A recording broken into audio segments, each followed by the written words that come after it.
Dobar dan, dečice. Jeste li spremni za rad? Uzeli olovke, sveske? Danas radimo jednačenje suglasnika po zvučnosti. Prvo što hoću da skapirate jeste da je ovo vaš maternji jezik. Dakle, znate ovo, deco? Znate, a ne znate da znate. Verujte mi, nije teško. Ili bar nije mnogo teško. Zato idemo polako.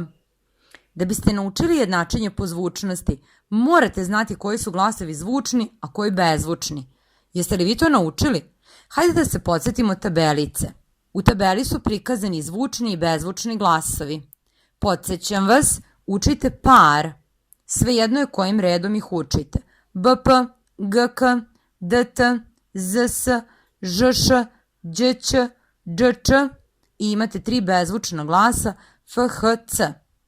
Teorija kaže, kada se u reči nađu u dodiru 2 glasa različite zvučnosti, prvi od glasova iz para se menja i prilagođava zvučnost drugom.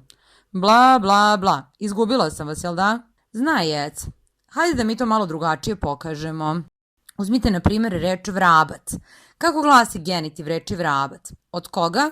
Od vrapca. Izvršili ste jednačenje po zvučnosti, a niste ni znali da ga znate. Sad sledi objašnjenje. Od vrabca. Pogledajte ovu glasovnu grupu BC. Proveravamo im zvučnost. B je zvučan, a C bezvučan glas. Zbog toga će prvi glas iz ovog para, to je dakle B, preći u svoj par po zvučnosti, da bi oba glasa bila bezvučna. Dobili smo reč vrapca. Hajmo sad još jedan primjer. Kada na glagol pisati dodamo prefiks iz, dobit ćemo izpisati. Pogledajmo sad Z i P. Z je zvučan, a P bezvučan glas. Da bismo lakše izgovorili reč, Z će preći u S i dobijamo reč ispisati. Razumete?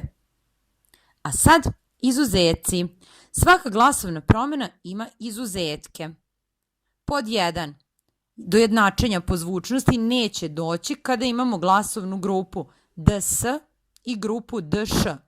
Dakle, pišemo predsednik, podsetiti, odseći, predstava, brodski. Pišemo odšteta, odštampati, podšišati, predškolski. Drugo, glasovna grupa ĐS ostaje nepromenjena, pa imamo reč vođstvo. Do jednačenja po zvučnosti neće doći ni u složenim rečima, kada bi se jednačenjem po zvučnosti dobila 2 ista suglasnika. Dakle, podtačka, predturski, podtip. Do jednačenja po zvučnosti neće doći ni u vlastitim imenicama stranog porekla. Washington, Hong Kong, McDonald. Do jednačenja po zvučnosti neće doći ni u složenim rečima stranog porekla. Knockdown, gangster. Pa to bi bilo otprilike ono što treba da znate o jednačenju po zvučnosti. Ne zaboravite da lajkujete, šerujete. Vidimo se, deco. Pozdrav!